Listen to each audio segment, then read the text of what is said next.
ওরা যদি এসে দেশে যদি ট্যাক্স দিতে হয় এই মোবাইল ইউজ করার জন্য, এটার চেয়ে আর লজ্জাজনক আর কিছুই হতে পারে না। ওরা প্রথমে ডিক্লার দিল প্রবাসীরা ফ্রিতে মোবাইল আনতে পারবে, ফাইন।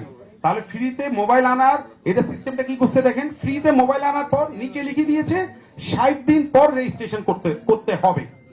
তাহলে দেখেন এনআইডি সিস্টেমে রেজিস্ট্রেশন করতে হলে শুল্ক পেমেন্ট ছাড়া কোনোভাবে রেজিস্ট্রেশনের সুযোগ এরা রাখে নাই। তাহলে এটা কি প্রতারণা না?